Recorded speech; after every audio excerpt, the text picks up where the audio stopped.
Hello and welcome back to this damnful idealistic crusade. In this video, which is the next installment of my seemingly never-ending Laserdisc collection updates, I have received another wonderful mystery box from Jason Koestner, who this literally just arrived, so do bear with me. It is a little bit large, but I decided I would open this guy on camera and just see what is inside this wonderful mystery box. It's difficult, but uninsurmountable. I'll drive. This was a bad idea. Whoa! This is quite heavy. So now that I've started to actually get all these out of the box, I'll just look at the single disc first and then move on to the bigger items. So this is all brand new to me and just taken out of the wonderful packaging inside.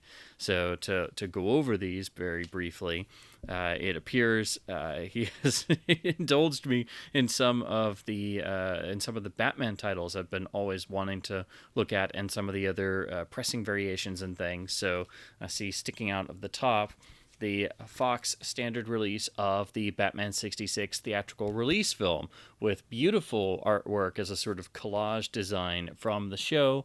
And this, of course, is basically the kind of super episode of the TV series we never got in terms of it being the theatrical release feature. And this was all you could really see of the show for the longest time, so I have the absolute most fondness for this because I grew up with this film, watching it ad nauseum over and over again. And I've been very curious about its transfer history. It had, of course, a pretty solid DVD, and then Fox did a basic Blu-ray, but I've been curious to see if there was a better version of the mono original audio somewhere. And so this is the original CBS Fox LD. Interestingly, as you can see here on the rear, they kept with the sort of traditional dark blue of a CBS Fox VHS tape instead of having the sort of white background where we're used to on the LDs, but it's still the same design, nice imagery, of course, from the Batman 66 film. This is obviously going to be a 1:3:3 presentation. This was matted widescreen, but of course the TV show was 1:3:3, so it's okay seeing this in a non-widescreen aspect ratio, but do keep in mind they did eventually do a rather hard to find late release pressing with digital audio, but I've been curious about both LDs for the longest time, so I'm just now really happy to be able to check out the transfer in audio on the original CBS Fox release. Oh my gosh, he really did hear me about Batman LD pressings, because he sent me the Japanese release of Batman 89, which, if you saw my video on the home video releases, I know that some fans have looked at the audio track of this and found that it was just a tad more dynamic than the US pressing. So I've been curious about the Japanese version ever since, even though it should still be the same overall master, and now I can finally look at it for myself. This still even has the blockbuster tagged Obi strip still on here. We have a nice version of the credits on the back, and also, of course, this does actually have a gatefold. Also, rather nicely for a Japanese pressing, this does have a quite nice gloss sort of finish on here. So it has a more premium feel than the US version, obviously, because it's also a gatefold. But I didn't expect it to have such a nice finish on the jacket, which you didn't always get. But of course, we have a beautiful gatefold, and surprisingly, for a Japanese release, it is full color with the same nice gloss finish. So this is a much more premium affair for a Japanese Warner Brothers release, and now I can see why I could never get one of these at a decent price, because they always seem to go for quite a bit. And now I know it's especially because the jacket is so much nicer, and the gatefold is really surprisingly excellent. And again, even more surprising that it's actually in color. Oh my gosh, it keeps going because he sent me the Japanese pressing of Batman Returns, complete with the original Laserdisc graphics sticker on the plastic sleeve protector. And we have the Obi strip, again with the blockbuster tagline, and beautiful usage of the teaser poster imagery on the back. So again, this is a lot spiffier than the US jacket.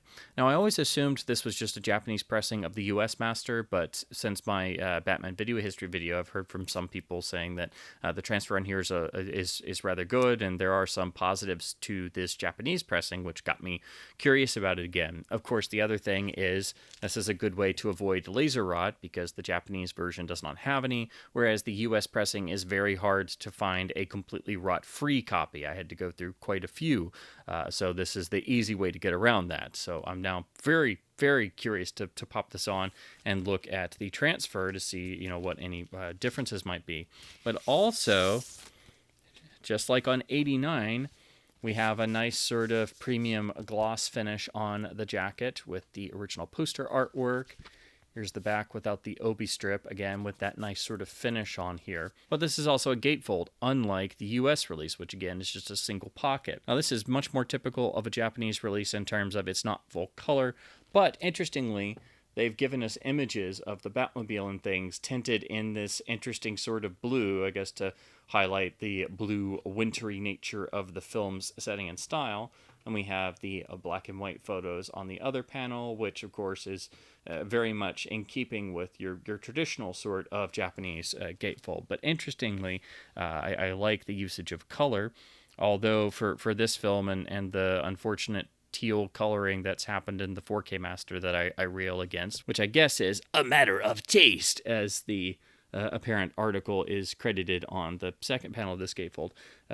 Seeing this sort of teal shade of blue makes me think of the unfortunate color timing of the 4K master. And then this even has the original Laserdisc graphics insert as well still. Another touch, we do have a sort of custom label, this yellow, but with the actual Batman Returns logo on it. So I cannot wait to pop this in and check out the Japanese pressing of Returns along with 89. He also sent me another Japanese Star Wars variant. This is the 1986 pressing with the original obi strip. This does have digital audio, but it is pan and scanned. I believe, and here's of course the rear of the obi strip, I believe, if I'm remembering correctly, this is basically a new pan and scan edition that is based on the Japanese special collection from the year before, the widescreen version. So if I'm remembering correctly, this is basically a pan and scan version of the JSC, but still with the digital Dolby Surround encoded PCM track. But we still have a beautiful printing of the original A-style main key poster artwork, which looks beautiful on this jacket. We also have a nice gatefold that, as typical for most Japanese releases, is in black and white, but nice usage of imagery nonetheless. And then the rear is in keeping with what you'd see on the JSC and other CBS Fox Japanese pressing. So basically, this looks just like the JSC, except this is a pan and scan version. So I can't wait to fire this up and check it out in person, because I love seeing all kinds of Star Wars variants. And this is just another one I never thought I'd get to see. There is a digital audio reissue of Star Wars floating around from the Japanese market that does have the original 1977 Dolby Stereo mix, as opposed to the 1985 home video remix that popped up on the JSC, but this is the basically the pan and scan reissue of the JSC master. So of course it has the 1985 home video remix in terms of the 1985 Matrix stereo track. Next, he sent me another Criterion title, and interestingly, this is Spine 247. So he sent me the very highly sought after CAV special edition of Halloween. Now, this was reissued in the CLV version that I've gone over, but I never expected to be able to look at one of the CAV printings up close, because this is one of those Criterion discs that a lot of people try to find, even if they don't have a player, because it's such a giant cult film and has such a following that people like to get this merely to be able to display. So, of course, this has the iconic original poster artwork, but this being the CAV version is, of course, 2 discs and has a rather lovely gatefold, nicely done in the more modern Criterion Laserdisc style, with the chapter stops and the text write-up and essay, and then the information about the audio tracks and the commentary, and then where the supplements are.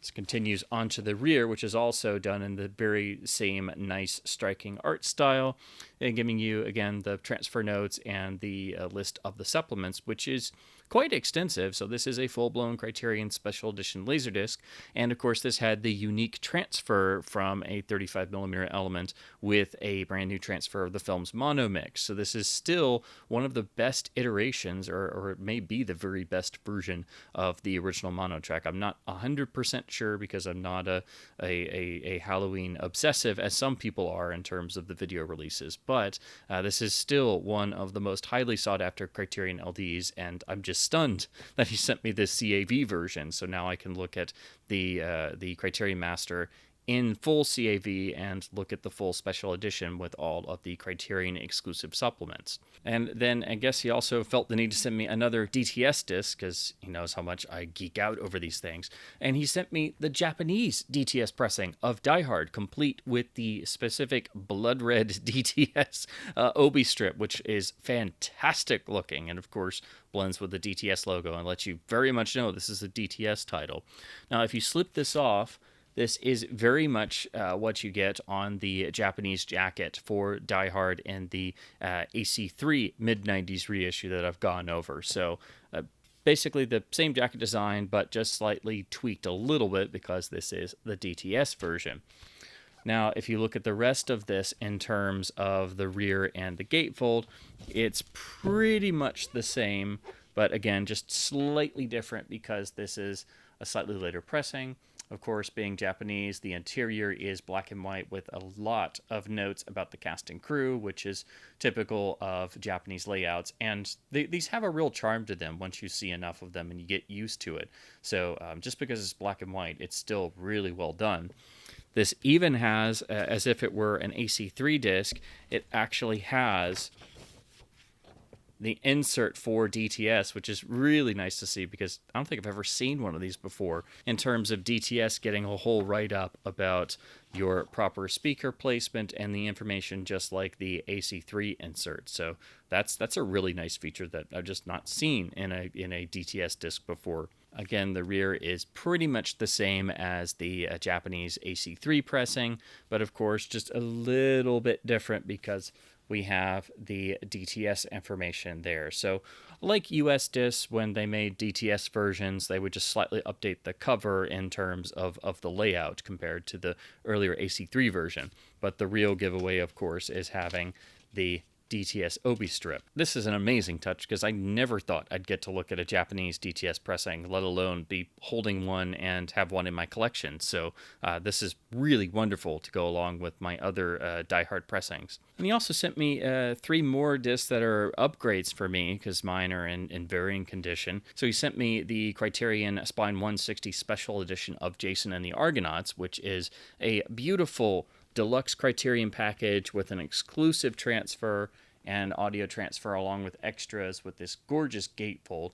I've gone over this in my regular collection videos, but this is just an upgrade for me in terms of condition. This is still one of the nicer Criterion discs to have because it has a lot of exclusives and an exclusive transfer compared to releases that came later. So there are extras on here that did not get carried over to the Sony releases. So this is a must for Harryhausen fans. Very nicely, he's also sent me another copy of the widescreen pressing of Flash Gordon, which is one of my all-time favorite LDs. I adore this film. I think it's a masterpiece.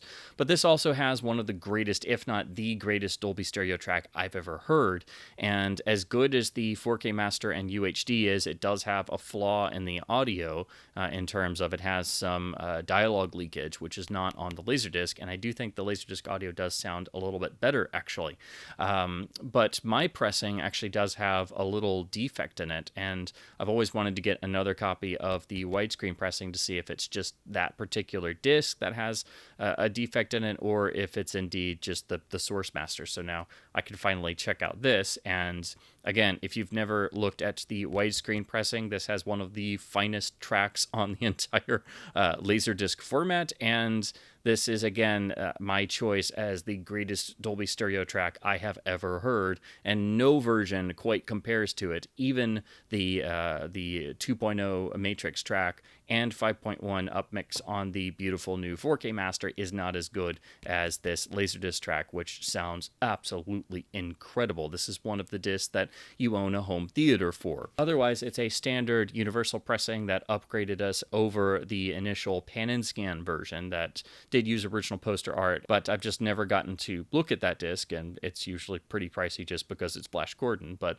I'd like to look at it someday to compare its audio and picture quality to this version, but this is still my go-to, and again, the audio on here has to be heard to be believed. And then lastly, for the single disc, he sent me an upgrade copy of the widescreen pressing of Superman 2 with a version of original art still in the shrink wrap, and the cover's in really nice shape. I've gone through a couple of these. They're not super common either, but because it's Warner, there's no gatefold, and so I've seen copies with bad seam splits and corner creasing like crazy. So to find a copy like this that's still in the shrink wrap and looks really nice, this is a hard disc to get in good shape for the jacket, and also a harder disc to come by because it seems Warner didn't press as many of these. So usually when you find this, it's just the pan and scan version. So thankfully he sent me a copy with a much nicer jacket. Next up are a couple of boxes to finish up this mystery box. And first is a particularly nice iteration of a standard release that was given a limited box. And I can't believe this is in here.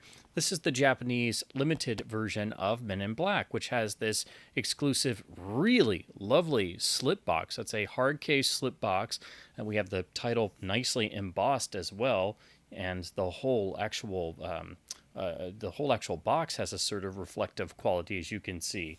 That's also even on the spine with the custom logo of the film. And then on the back, wonderfully, we have our duo on the back, nicely embossed in silver as well. So this is a beautiful touch. And I don't think this box lasted very long because I think they quickly just switched over to having the standard pressing. So this is a really nice piece to have if you love the film. And I just never thought I'd get to look at the limited edition package. And of course, I've got the US LD, which is tough to find a Pioneer pressing to get a rot-free copy. So a lot of people opt for the Japanese version. And this is the much spiffier version with the limited hard case.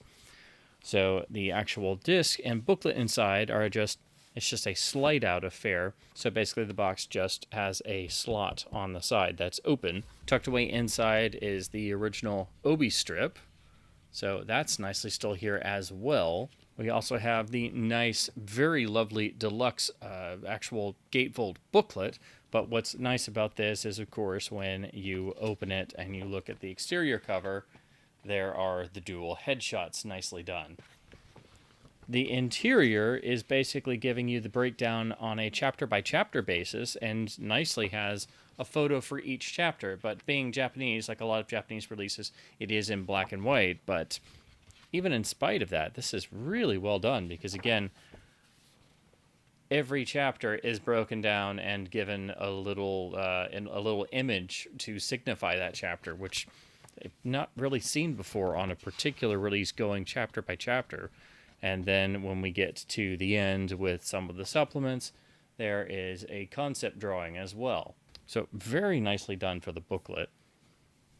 Piece of collectible foam. And then we have the lovely disc release itself, which is using a version of the poster artwork, but it looks much spiffier in terms of having the starry background versus what we got on the US release. And for this film being such a giant hit, I've always been kind of surprised why the Laserdisc was such a simple affair overall, but I guess I always kind of figured it was because it was a later format release technically, so that kind of meant it didn't get the full exclusive special edition treatment. Well, they definitely made up for that in Japan because this also has a really lovely gatefold, which, as you can see, has tons of information about the film, production information, cast and crew info, beautifully stylized to match the style of the film, and in full color. So this is a full-blown deluxe gatefold. And of course, we get our chapter stops on the side. The film is spread onto 3 sides with the few supplements at the end as well, in addition to, of course, having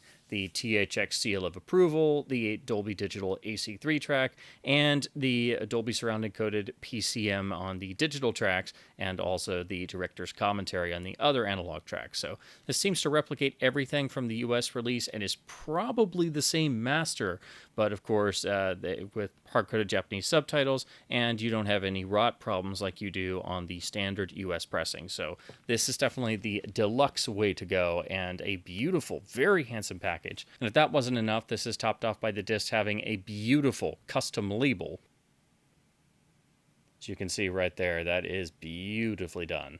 And then speaking of beautiful packages, this is one I've always wanted to get the big deluxe version of, and I've owned the film on DVD and Blu-ray, but just never gone for or been able to find a good condition, affordable copy of the big deluxe version. So he has very kindly sent me the Pioneer Special Edition of the Oliver Stone The Doors, Stone's film, which of course has this beautiful Pioneer Special Edition full deluxe affair with a very intricate package, much like the big Pioneer Special Edition of Platoon that I've gone over before.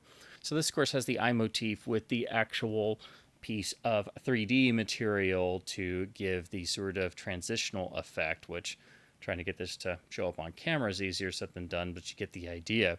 The original stickers have been put on the hard case glossy box. So we have the THX Dolby Digital AC3 sticker and the hype sticker as well, talking about all the extras. This is on a really nice, thick gloss, very premium feeling hard case box. And then we have this distorted lizard shot on the back. This very much gives you the trippy feel of this film that was very much meant and intended by Oliver Stone. This, of course, also has a boatload of extras and supplements in addition to the specific transfer made for this box and the audio presentation as well. And all of this would carry over to the film's initial DVD releases. So, and of course, still remains the bulk of the film's supplements. In fact, I think pretty much most of them. So all of that dates back to this Laserdisc box set. So when you go to remove the case, it is a slip out. If you thought we were done with intricate artwork, oh no, it keeps going. So we have another extraordinarily premium feeling case. So this is the interior case. While it is a softer cardstock, it's still got a very thick premium feeling gloss on it. Again, have the title on the spine, but on the rear, you see it's starting to mix actual imagery of the real Jim Morrison and the real other members of the Doors with the elements of the film. So the actual box art starts to mix and match the real and the film version. But as you can see, there's a little bit sticking out, and what this is, this actual center O in the Doors logo is on a piece of Velcro. So you do want to be very careful when you go to open this, because it's very easy to just pull on that and bend or rip it. So it's easier to just go from the bottom, but essentially you have to just work the Velcro loose, and each side opens to have information as well.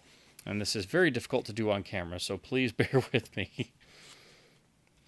But as you can see, the doors have opened, and there is the infinite beyond. So it does tie in to the theme of the film beautifully, and we get the crowd shots as well on the sides to sort of envelop you. The cast and crew credits are here on this panel, and then the right has some of the technical information about the transfer, but then also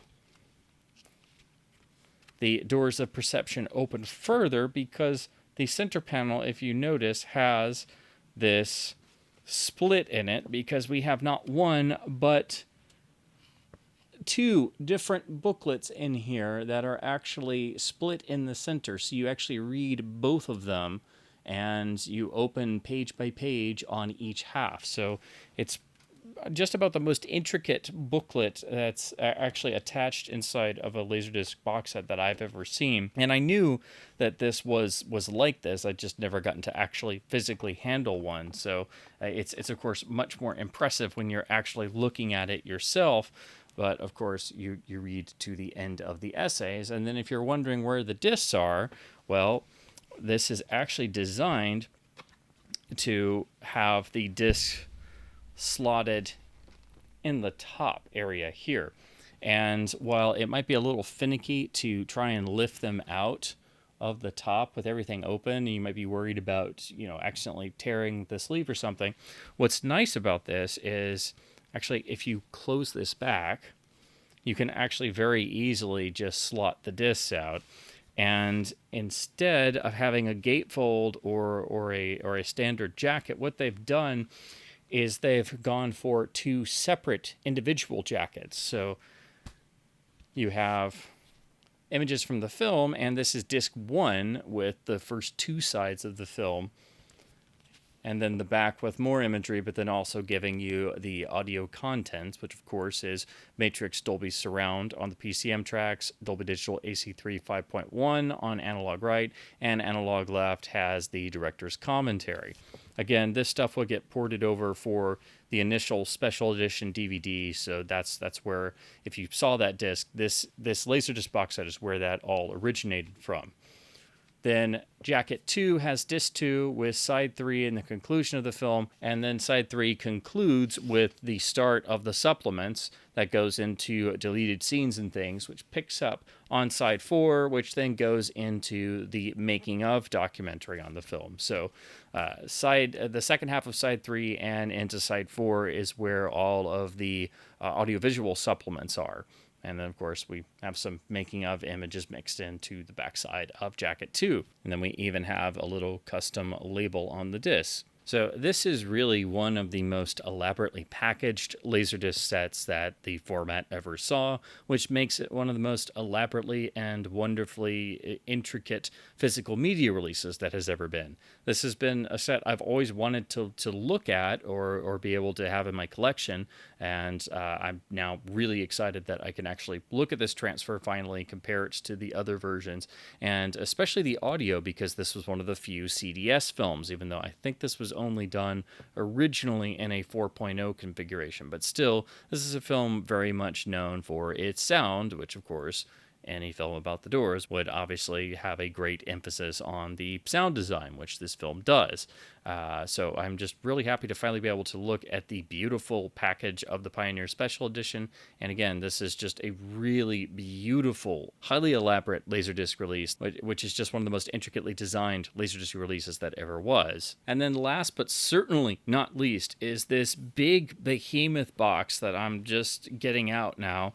And oh my gosh, this is actually the Japanese CIC video release of the original crew first 6 Star Trek films. This is a really hefty box, so that's why I'm kind of I'm trying to hold it straight. It is quite heavy to hold on camera, so do bear with me. But this is a really well done, very thick hard case, very reinforced box set, because you've got all 6 films in here, plus the 25th anniversary special, which did not get a ton of video releases, I don't think. So this is really hefty and has a slip-out tray, actually. This is far fancier than what we got here in the US for the Laserdisc when they first did the widescreen releases. I think this seems to date to about 1993, and we didn't get a big Star Trek LD box until later on when we got the big blue one with the Federation logo on it during the time of the Next Gen films. So in terms of the original crew films, all we got as a box set was an actual box of 1 through 5 with the fold-out booklet, and they weren't in individual jackets. So that's all we got. We never got a complete 1 through 6 box in the early to mid 90s, but in Japan they did, and it even comes with a beautiful booklet, as you can see here, with custom artwork, nice thick gloss on here, in full color, which again is atypical for Japanese releases. Even the pages inside have a little bit of a gloss to them, and it seems like it's basically also trying to recount the story of the 6 Trek films, as it's giving you the cast and crew and images of each, all of which is beautifully done. I think this is easily some of the best artwork I've seen in a Trek box set on any format. And then we even have the information on the 25th anniversary special done to tie in with TNG. And then on the back, we get the chapter stops for all the discs. And then, unlike what we got here in the US for the widescreen releases, which did use the original poster artwork, but it was within the typical Paramount jacket design, Well, here we get the full jacket using original poster artwork. This is, of course, the motion picture with the iconic poster artwork, which looks beautiful here. The only addition is having the little Paramount logo in the corner. This, of course, has the spine, if I can get it to focus. And it also has a rather nice gatefold showing the blueprints of the Enterprise. And then the rear has more nicely reproduced imagery, nice bold color. This is the widescreen version with a Matrix Dolby Surround encoded PCM track, so I'm sure this is the equivalent to the widescreen pressing that I love here from the US. And the widescreen Laserdiscs of the 6-track films are my preferred favorite home video version, but particularly for motion picture, and its audio transfer is first rate. So this should be the same incredible disc that I really swear by here for the theatrical cut of the motion picture. Then we move to Wrath of Khan, which has beautiful reproduction of original artwork, very bold color usage.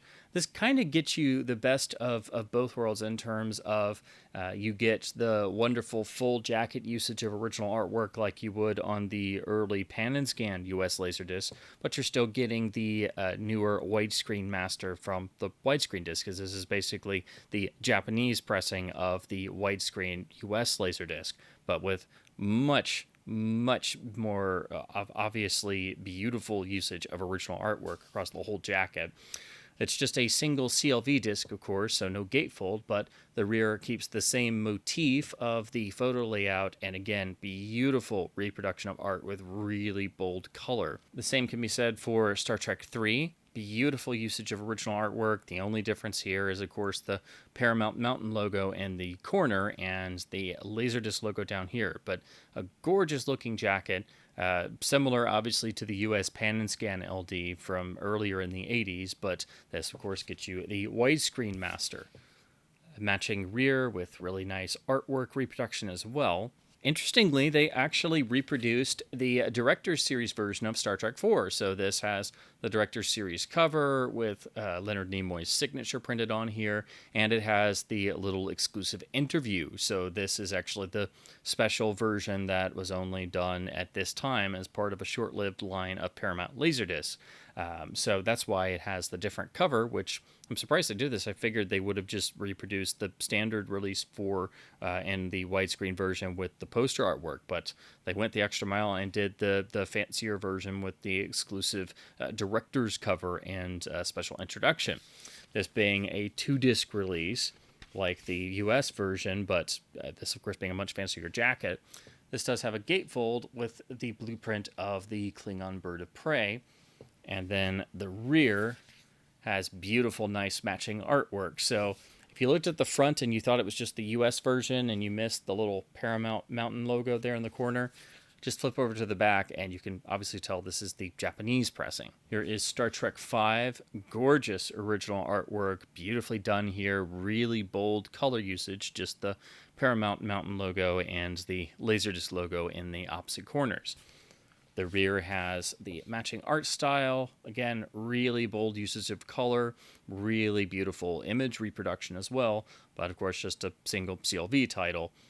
This is still, just like the others, a replication of the US release, right down to having the widescreen master, it seems, and the Dolby Surround encoded digital tracks. And then there's Star Trek VI, which uses the full jacket, so again, it makes it look like the US Pan and Scan disc, or I should say opened up / pan and scan disc, because this was a Super 35 film, so it's not as bad as if it was a scope film being pan and scanned. But of course, you have the Paramount Mountain logo and the LD logo in the corners. Beautifully done again, really bold color, and then with the matching rear, but with undiscovered country images as well. And this does seem to be, again, replicating the US widescreen LD, which of course had its own unique framing as well. And then here's the disc for the 25th anniversary special with custom unique artwork, which looks really nice here. And of course, the logo in the corner indicating this is the Japanese disc. On the rear, it has unique artwork, but they have kept the same motif in terms of the same design of image layout on the bottom here. So it does fit in with the rest of the box set, even though this is the standalone anniversary special. But it's a nice inclusion here. And again, this hasn't seen a whole lot of video releases, so it's nice for it to get its own individual LD, which some Japanese box sets would do, like I've discussed on the some of the Star Wars box sets and the Indiana Jones Japanese box set, for example. So it's nice to see this get its own disc here. And then all of these nicely slot back in to the holder. Easier said than done. So that is the final item in this incredible mystery box. This in and of itself is a massive, beautiful work of Laserdisc releasing power, I guess, if you will. Beautifully done. And I'm just once again overwhelmed by Jason's generosity. So thank you once again, Jason, for an incredible mystery box. I can't wait to dig into these. And as a lot of you already know, some of these in particular I've wanted to look at for some time, especially the Japanese Batman pressings. So I will be spinning these up and digging into this laser goodness. So as always, please do keep supporting your local stores and hopefully being able to find some wonderful, fantastic Laserdisc finds in your area. You never know when the magic will strike and the slim pickings or no LDs around anywhere suddenly turns into a small laser windfall. So best of luck with your searches. Please do keep supporting your local shops to help keep them in business, keep your players spinning to help keep the magic of the Laserdisc format alive. And as always, thank you ever so much for watching.